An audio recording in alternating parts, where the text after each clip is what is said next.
Hello, friends, and continuing in the series of taking up three important questions with respect to General Studies paper 2, if I'm not wrong, please correct me. तो हम देखते हैं कि question क्या मांग रहा है और हमें क्या लिखना चाहिए. रियल रीजन रीजन नहीं बोल रहा. Real reason for rising Indo China tension is that China is determined to reshape the global political economic order in a manner align to its own interest in which it no longer regards India as a source of support. वाह.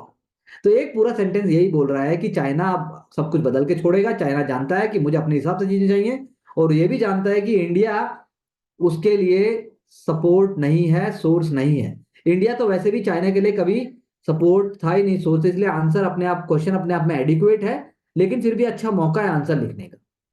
China is practising the doctrine of Tianjia, according to which it aims to establish justice on the basis of its global certainty.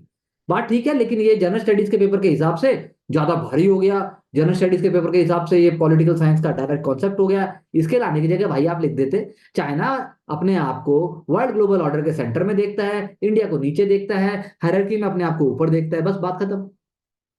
अब China reshaping political order कैसे है? Global centrality of China, shift from bio regional supremacy, good bad terror definition, penetration into domestic politics in African countries, multilateral institution. बहुत अच्छे points हैं, correct points हैं. अगर ये खुद लिखे गए हैं बिना किसी सपोर्ट के तो they should be appreciated. Reshaping global order तो आपका ग्रे जोन है, जैसे कि ये आपका मोनोपोली ऑफ साउथ चाइना सी या फिर जैसे स्पार्टा है या स्काबर्ग है. ये अच्छे एग्जांपल्स हैं. पॉलीमेटेलिक निड्यूल्स वाले भी एग्जांपल ठीक है, डेट डिप्लोमेसी का एग्जांपल भी ठीक है, रेयर अर्थ मेटल और सेमीकंडक्टर सप्लाई की बात भी ठीक है. तो do India really support this? Well, the answer is no. ऐसा करके ज्यादा हो गया. ये कोई ऐसे नहीं है, यहाँ पर इतना स्कोप नहीं है. इंडिया ने हमेशा एक मल्टीपोलर वर्ल्ड या वसुधैव कुटुंबकम की बात की है, मल्टीलेटरल इंस्टीट्यूशंस को उन्होंने सपोर्ट करने की बात की है. चाइना का जो विजन है वो एंटीथिटिकल है, ये बात सही है इंडिया से. और पॉजिटिव न्यूट्रलिज्म, पीसफुल कोएग्जिस्टेंस, ठीक है. आप बहुत ज्यादा वर्ड्स नहीं लेके आ सकते, जनरल स्टडीज है, लेकिन फिर भी ओवरऑल आंसर में बहुत सारे एलिमेंट्स हैं पूरे कॉन्सेप्ट को समझाने के लिए. क्योंकि क्वेश्चन जो एग्जैक्टली डिमांड कर रहा था उससे थोड़ा फैल गया, थोड़ा ज्यादा हो गया. तो that's what we can say. WTO has fallen victim to diverging interest of the developed and developing countries, great power rivalries, and inability to resolve dispute. Examine the statement and discuss the role G20 can play in creating broader consensus on contentious issues in WTO. तो बिल्कुल सही बात है. WTO का एक dispute settlement mechanism भी होता है, उस मैकेनिज्म को बहुत अच्छे से यूज नहीं किया गया है. डेवलपिंग कंट्रीज को साइडलाइन करने की बात है. डेवलप कंट्रीज चाहती हैं कि जो, चाहे फिर वो फार्मर इशू हो, चाहे फिर वो सब्सिडीज का इशू हो, उसको एड्रेस ही ना किया जाए, including financing climate change and so on. That is why India को बार बार WTO के स्टेज के ऊपर भी लेके गया है. तो मल्टीलेटरल इंस्टीट्यूशन की तरह जब आप डाइवर्जिंग इंटरेस्ट की बात करते हो तो नॉर्थ वर्ल्ड, साउथ वर्ल्ड, जो ये बात की intellectual property, phytosanitary issue, phytosanitary sanitary जो है क्वालिटी स्टैंडर्ड्स होते हैं, amber subsidy, huge tariff on trade, limited market access, demand for peace clause, ये बात बिल्कुल सही है, ये बहुत अच्छा बनाया. This should be appreciated. लेकिन ग्रेट पावर राइवलरीज में इंडिया चाइना का जो ये बनाया है, इंडिया चाइना यूएसए, इसकी जगह अच्छा और एक इसका अगर कैचवर्ड होता तो आई थिंक इसका बनाने का ज्यादा फायदा होता. एग्जाम में आपको ऐसा कोई मौका नहीं मिलने वाला. Non acceptance of rival demands. अब ये इसकी जगह आप डायरेक्टली बताते कि जो डेवलप वर्ल्ड है उसके कंसर्न क्या है. उनके लिए एग्रीकल्चर एक वोकेशन है, उनके लिए एग्रीकल्चर एक बहाना है, हमारे लिए एग्रीकल्चर एक लाइवलीहुड है. मोस्ट फेवर्ड नेशन स्टेटस को कैसे सरकमवेंट किया जाता है, या उस आइडिया के हिसाब से भी आप कह लो कि चीजों को फुलफिल नहीं किया जाता. तो नॉन फुलफिलमेंट या non functionalisation of WTO appellate tribunal, domestic righteousness. तो एग्जांपल्स नहीं आए, चाहे फिर वो सोलर हो, चाहे फिर वो बाकी डिफरेंशियल जो रिस्पॉन्सिबिलिटी के जो क्लॉजेज हैं उसकी बात हो. बाकी आंसर समझाने में कामयाब हो रहा है, लेकिन क्या वाकई वो एग्जैक्टली वोकैबुलरी को पोर्ट्रे कर रहा है? वोकैबुलरी थोड़ी लाउड है, वोकैबुलरी थोड़ी ब्रॉड है, वोकैबुलरी इस आंसर में बहुत टेक्निकल तो नहीं है लेकिन फैल गई है. तो working as an alternative mechanism, जब हम बात करते हैं ग्लोबल रूल बेस्ड ऑर्डर की, ट्रेड की, तो वो सस्टेनेबल इक्विटी या इंक्लूसिविटी जो वर्ल्ड की है उसकी जो बात हो रही है, जैसे G20 दोहा, G20 समिट जो दिल्ली में हुई थी, उसकी अगर हम बात करें तो किन चीजों में हेल्प कर सकता है? Global minimum tax, rule based trade, and then e commerce, cyber space. तो अच्छा लिखा है, लेकिन थोड़ा हैवी है. थोड़े से मैं कहना चाहूंगा थोड़ा कम होना चाहिए था, थोड़ी कनेक्टिविटी थोड़ी ज्यादा होनी चाहिए थी. आंसर पूरा लाउड नहीं होना चाहिए, वो जो है पैचेस या फेजेस में लाउड होना चाहिए. ये पूरा आंसर, दोनों आंसर लाउड हो जाते हैं थोड़े. चलिए आगे. रियल रीजन अब रियल रीजन सुटेबल एग्जांपल से आपको राइज करना है, अपने आप को हेजेमोनिक पावर बताना चाहता है, इंडिया चीनी भाई भाई तो खत्म हो चुका है, बॉर्डर है, रियलिटी है, पंचशील की बात की आपने, गुजरात डॉक्ट्रिन की बात की, चाइना का डोमिनेंस की बात की, इंकर्जन की बात की, टेरिटोरियल क्लेम्स की बात की, सोवरेनिटी की बात की। लेकिन वो पूरा थोड़ा सा आप साउथ मतलब आपको पैसिफिक ओशियन, इंडियन ओशियन, उसके कॉन्टेक्स्ट में भी जाना है, टेम्पररी मेजर्स आपने बात की। अ, बस पॉइंट नंबर जो 4 है उससे पहले वाला थोड़ा स्क्वीज होना चाहिए था, उसके बाद वाला आपने ठीक किया, लेकिन सारा सिर्फ पॉइंट में ही हो ऐसा क्यों हो? आप उसको पैराग्राफ में ऑलरेडी लिख ही रहे हैं, तो हर जगह पॉइंट नहीं चाहिए, you have to see that कि वो लिखो कि नहीं लिखूं। चाइना का इकोनॉमिक ग्रोथ, बट से आप पॉइंट शुरू कर रहे हो तो पैराग्राफ हो सकता था अलग से, बीच में पैराग्राफ आ गया फिर पॉइंट आ गया, ऐसा करके भी हो सकता है, इट्स ऑल डिपेंडेंट। लेकिन अच्छी कोशिश है, स्ट्रक्चर भी क्लियर है, आइडियाज भी क्लियर है, रिपीटेड टॉपिक है। तो एससीओ की बात की आपने, विजन की बात की, तो I think average score definitely it will be there.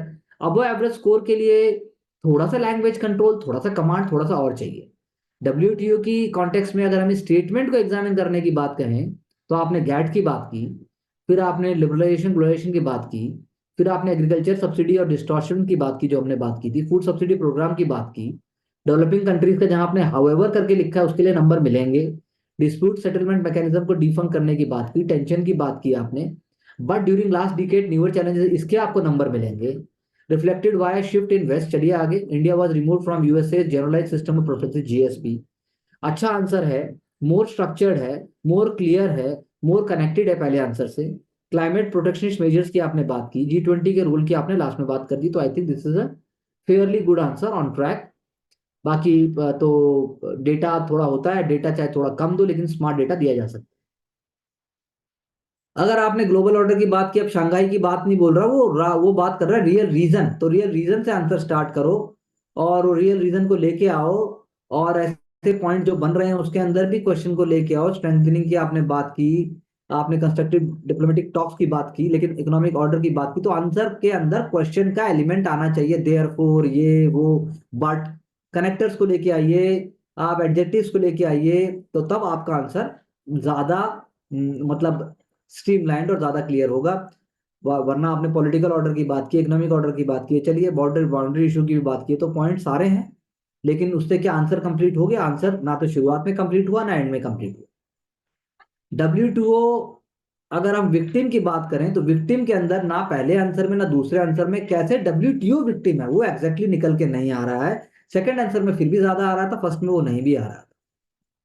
अगर हम बात करते हैं चाइना की, तो China is trying to reshape, बिल्कुल सही बात है, एग्जाम्पल भी बता दिया, 2 कंट्रीज की बात कर दी चाइना ने मेजर, बहुत अच्छी बात है, आंसर में थोड़ा दम है। टिकटॉक की बात की, चलिए, डिस्टेबलाइजेशन की बात की, माल इंडो पैसिफिक एरिया की बात की, चलिए आगे, destabilisation of peace, India Indo Pacific region की बात कर रहा है कि इंडिया के लिए और चाइना के लिए क्या होना चाहिए। हर्डल है एक तरीके से चाइना किसी भी रिफॉर्म में, बहुत अच्छी बात है, बहुत ब्रॉड आंसर है, स्मूथ आंसर है। इस ऐसे जो आंसर लिखे जा रहे हैं उनके अंदर धीरे धीरे क्वालिटी रेज हो रही है, थोड़ी सी और पॉलिश करने से ये आंसर और स्ट्रक्चर्ड हो जाएंगे और स्मार्ट हो जाएंगे, they are on the right direction. ऐसे ही अगर हम टसल की बात करें, जो नॉर्थ और साउथ की जो बात की है, amber box blue box distortion है, issue of base year, method of subsidy, बहुत अच्छा लिखा। अफेक्टिवनेस जो है नॉन फंक्शनिंग दिखा रहा है धीरे धीरे। उसके बाद यूएस का रोल बताने की बात की, G20 की बात की, एडवांटेजेस की बात की, क्यों G20। उसके बाद आपने ये भी क्वेश्चन दिया कि कंट्रीज जो है वो जो मेंबर नहीं है G20 के, वो साइडलाइन नहीं होनी चाहिए, तो I think very good answer, very good ideas are there, we can pick up some ideas. Two emerging and enduring power representing mode of civilisation, बिल्कुल सही बात है। इंडिया चाइना की बात में कहोगे तो कंसर्न नहीं दिखाया इंडिया ने मैकमोहन, चाइना ने मैकमोहन लाइन के लिए, इंडिया चाइना ओशन पॉलिसी की आपने बात की, बांग्लादेश की बात की, बॉर्डर डिस्प्यूट की बात की, चलिए, रिवर वाटर डिस्प्यूट की बात की, चलिए आगे चलिए। उसके बाद आपने न्यूक्लियर सप्लायर ग्रुप में बहुत आप सारे एलिमेंट लेके आ गए जितने भी हैं, और इंडिया की पॉलिसी की भी आपने बात की, ब्रिक्स की भी आपने बात कर दी, इंडिया मिलिट्री इंगेजमेंट, तो बस इसको पैरा या इसको पॉइंट के अंदर जैसा मैंने कहा कनेक्टर बनाइए। रियल रीजन, चाइना 18 ट्रिलियन की इकोनॉमी है, स्ट्रॉन्ग कंटेंडर है, उसके अपने एम्बिशन है, बहुत अच्छा लाइन है। जैसे reversal of century of humiliation है, अल्टरनेटिव टू वेस्ट हेजिमोनी है, middle kingdom of complex of China, centre of the world होना चाहिए। With these ambition it considered India as a junior power, बहुत अच्छा। अब तक के सारे आंसर्स में अगर मैं बात करूं, अगर तरीके से सारी बातों को रखा गया तो इस आंसर में हम देख सकते हैं democratic sentiment, of India is seen as a threat to Chinese establishment power, communist power है, बिल्कुल सही बात है। चाइना बाइपोलरिटी अगेंस्ट, बहुत अच्छे से पहले हमने जो टुकड़ों में चीजें बताई है इस आंसर में, वो एक ही पॉइंट के अंदर दोनों चीजें हमें दिखाई दी हैं, तो ये एक प्लस पॉइंट है। इससे ज्यादा कॉम्प्लेक्स आंसर नहीं होना चाहिए, आंसर ऑन ट्रैक है, बहुत सारे आइडियाज को शो कर रहा है, ग्लोबल साउथ लीडरशिप की बात कर रहा है, नेगोशिएशन की भी बात हो रही है, क्लाइमेट चेंज की बात हो रही है, टेररिज्म की बात भी हो रही है, एशियन सॉलिडारिटी की बात भी दिख रही है। Therefore instead of border crisis issue which is linked with China, focus should be on cooperative attitude with India on several fronts. Then only its leadership, a global south would be acceptable to the world. India would emerge as a responsible and just power. I think बहुत अच्छे से इससे पहले जो answer था उसमें भी बहुत अच्छे एलिमेंट्स थे, लेकिन इस आंसर ने और ठहराव से बात की, और आंसर में एक रिलैक्सेशन है, आंसर में एक पर्सनैलिटी इमर्ज होने के लक्षण दिख रहे हैं। डब्ल्यूटीओ जियोपॉलिटिक्स का एरिना बन गया, टैरिफ बैरियर्स हैं, नॉन टैरिफ बैरियर्स हैं, इक्विटी बेस्ड ट्रेड की बात है, डाइवर्जेंट इंटरेस्ट है, बिल्कुल सही बात। Dispute settlement body, western bias, excessive use of non tariff barrier, बहुत अच्छा है, बहुत अच्छा लिखा। Not following just procedure on subsidies in agriculture, IPR standard. अब इसमें आप बस ये जैसे जो आंसर की जो प्लेसिंग होती है वो थोड़ी सी आप ठीक से कहिए, जैसे डेवलपिंग कंट्रीज ऊपर नीचे लिखा है, ऐसा नहीं होना चाहिए, इंडिया एंड डेवलपिंग को तो ठीक से लेके आते, इट मेक्स सम डिफरेंस। आप थोड़ा सा इस चीज पे फोकस कीजिए कि एक लाइन में कितने वर्ड आ रहे हैं, कैसे होंगे, तो that also makes a difference because it is a very very quick and smart reading. New Delhi Declaration, joint consensus on all points which could set precedent on cooperative spirit in negotiation, talks on North-South concern, bridge divide, बिल्कुल points अच्छे हैं और division अच्छा है, बहुत सारे elements हैं। I think it's a very very comprehensive, अपने आप में राइट अप है ये सारे आंसर्स, अगर कोई इनको पढ़ लेगा उसके बाद उसे कुछ पढ़ने की जरूरत नहीं रहेगी। तो ये सिर्फ आंसर्स ही नहीं है, ये हमारे लिए पूरा एक स्ट्रक्चर्ड कोर्स है। अब चाइना अपने आप को सिविलाइजेशनल स्टेट, देखिए हमने भी लिखा, यहाँ पर भी वही लिखा है, वो मिशन पर है अपने रिक्लेम स्टेटू को रिक्लेम करने के लिए। अभी अभी लास्ट आंसर में हमने सारे पॉइंट्स पढ़े, जबकि मैं आपको बता चुका हूं कि हम मॉडल आंसर से देखकर आंसर नहीं लिखते हैं। पॉलिटिकल ऑर्डर को चेंज कर रहा है चाइना लेड इंस्टीट्यूशन, हमने भी इसको पॉलिटिकल सोशल में किया था। न्यू डेवलपमेंट बैंक है, और उसके बाद मल्टीलेटरल इंस्टीट्यूशंस है, यूएन क्लॉज है, pushing China led connectivity projects हैं, बेल्ट एंड रोड इनिशिएटिव है। उसके बाद आगे चलिए, जियो पॉलिटिकल आर्म ट्विस्टिंग हमने भी बताया, acquiring Hambantota port from Sri Lanka, establishing regional dominance, for example Galwan valley incident. आप देखिए आंसर में भी पॉइंट के नीचे पॉइंट है, तरीके से है, एक प्रेजेंटेशन भी है। तो मैं ये नहीं कह रहा कि आप इसमें एक्सपर्ट हो जाइए, लेकिन placing of the word sometimes matters. दो हैंडराइटिंग का एग्जाम में ज्यादा नहीं है, लेकिन हैंडराइटिंग ऐसी जरूर होनी चाहिए कि जो हमें पढ़ने में आए और जो फास्ट लिखी गई है। Speed of the answer matters, बहुत स्पीड भी नहीं होना चाहिए, और अभी अगर मैं लास्ट आंसर की बात करूं तो उसकी स्पीड थोड़ी धीरे हुई है। सबसे पहला आंसर जो था उसकी स्पीड भी ट्रैक पे है, जितने आंसर हमने आज पढ़े सबकी स्पीड एक ऑप्टिमम लेवल पर आ रही है। Maintaining export surplus in major partners, ठीक है। करेंसी मैनिपुलेशन, ये पॉइंट हमने नहीं लिखा था। Doesn't regard India as a source of support, India को एक नॉइजी डेमोक्रेसी मानते हैं। India is leaning towards joining Quad and defence agreements. India का एम्बिशन है वर्ल्ड लीडर बनने का। इंडिया रिस्पेक्ट करता है रूल ऑफ लॉ और पंचिल की, हमने सारे आइडियाज लिखे। Although Asian century is becoming reality due to presence of China, yet such unilateral action are threatening the future of the stability of region. We must support multilateral institution and rule-based multipolar world order to ensure a secure Asia. अब ये इस तरीके से उन्होंने put up किया, हमने India को बोला, लेकिन कुछ इसी डायरेक्शन में जाना चाहिए। WTO, अब डाइवर्जेंट इंटरेस्ट की जो बात थी, देखो सबसे पहले उन्होंने उसको बताया, डेवलपिंग कंट्रीज करिए, डेवलप कंट्री करिए। प्रोटेक्शन मांगता है डेवलपिंग कंट्री एग्रीकल्चर के लिए, और डेवलप कंट्री कहता है सब्सिडी फेज आउट करूंगा।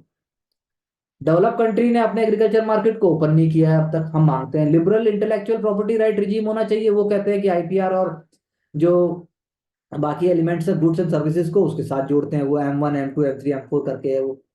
पावर राइवलरीज की बात है, यूएस अंडरमाइन करता है, frequent challenging of domestic laws होती है, WTO लैक्स फाइनेंशियल इंडिपेंडेंस। तो पॉइंट वही है, लेकिन कितने तरीके से पुट किया। उसके बाद दूसरा एलिमेंट था इनेबिलिटी टू रिजॉल्व डिस्प्यूट, इसको उन्होंने अलग से पकड़ लिया, हमने भी पकड़ा था लास्ट आंसर में, उससे पहले आंसर में पकड़ा, लेकिन ऐसे नहीं पकड़ा। Difficult to arrive at solution, क्योंकि हमें माना जाता है कि भाई जो बायस्ड हैं उसकी बात, हम बायस्ड हैं। Appellate tribunal is not functional, हमने भी ये बात कही। रोल ऑफ G20, फिर उन्होंने लास्ट में उसको, ये कॉमन प्लेटफॉर्म है, हमने भी इस तरीके से इसमें पॉइंट दिए थे। अब मिडिल पाथ होना चाहिए, डिस्कसिंग दोहा एग्रीमेंट, G20 प्लेटफॉर्म, ये हमने नहीं लेके आया। इससे क्या है, कंट्रीज का फ्रिक्शन रिड्यूस होगा, कम होगा, मेजर पावर प्लेटफॉर्म पे होंगे तो मोर डेमोक्रेटिक डिस्कशंस होंगे। WTO रिफॉर्म्स रिक्वायर्ड हैं, वो इंडिपेंडेंस के साथ होने चाहिए और इंडिपेंडेंस उससे बरकरार रहेगी। चार्टर अपडेट होना चाहिए, वसुधैव कुटुंबकम फॉलो होना चाहिए। तो अपने तरीके से बिना मांगे भी आप आंसर की डिमांड को पूरा करके आंसर को एक लॉजिकल कंक्लूजन तक लाइए। ये personality, hard work, confidence and ability to support से ही हो सकता है। बाकी आई डाउट इसका कोई और शॉर्टकट है, because the only shortcut is the smart work, hard work, your sincerity and your ability to believe. Thank you very much. We can stop the screen sharing please. तो ठीक, कुछ चीजें तो उठी जो हमें देखा। प्रेरणा, आप क्या कहना चाहते हैं? Can have the video on please?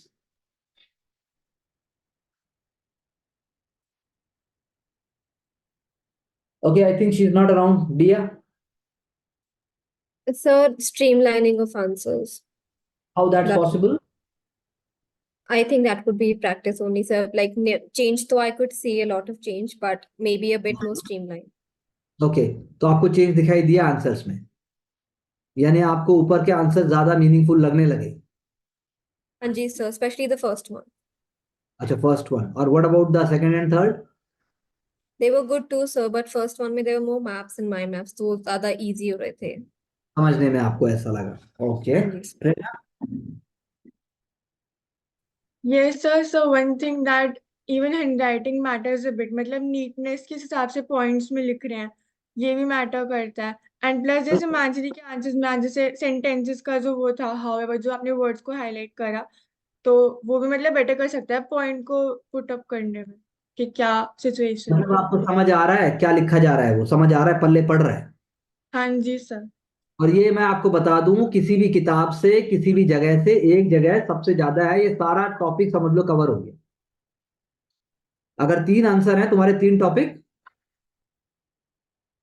Cover हो गए। Yes sir. दिया हो गया, दिव्या?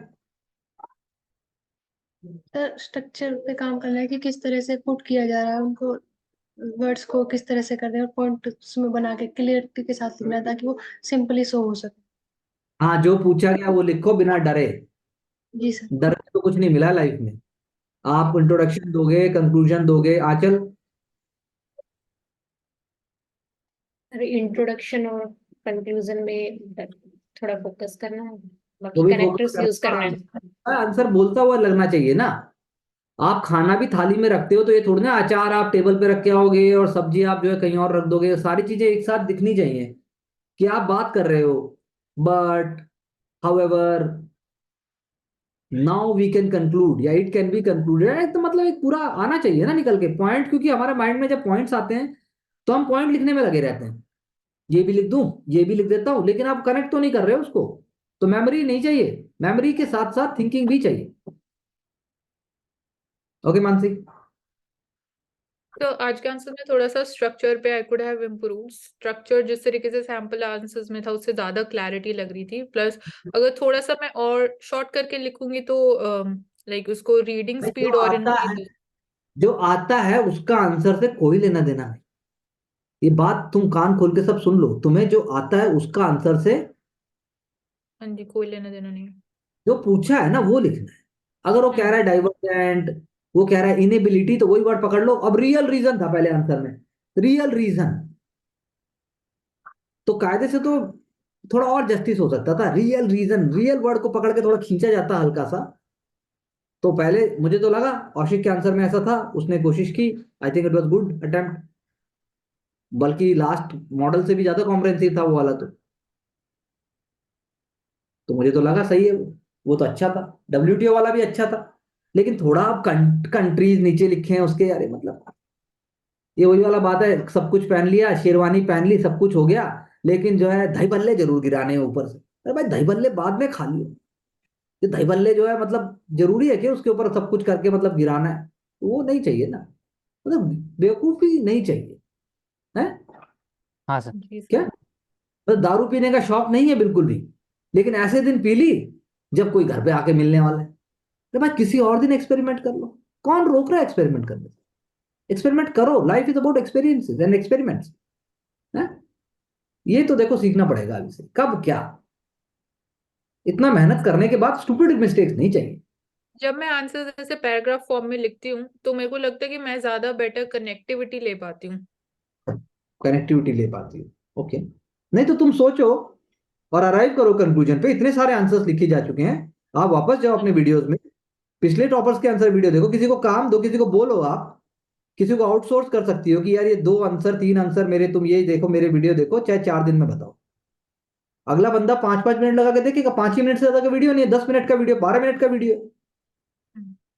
जी सर। मैं क्या मतलब 15-20 मिनट का वीडियो होता है, व्हाट डू यू से? हाँ जी। Kaushik, am I right or wrong? Yes sir. हमें ज्यादा क्लैरिटी बीसी का होता है, पहले आने के बाद तो मुझे, पहले मैं आके डुगडुगे बजाता हूँ, बोले शंकर डुडुडुडुडु, कहाँ गए सब जाके, फिर तब तो आधा टाइम तो हमारा उसी में जाता है। असली काम तो थोड़ा ही है। Anyways, Ashiq, what do you want to से?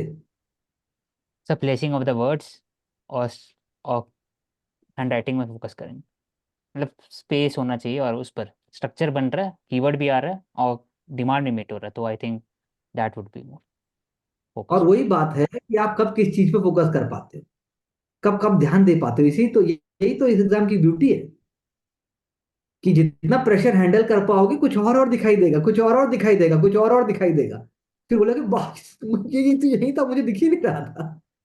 तो सबको सब कुछ नहीं दिख सकता। You should be confident, nobody can have shortcut. Skills चाहे पहले कल्टीवेट करो चाहे बाद में करो, होगा स्किल के साथ। Thank you very much, will get back with the next session.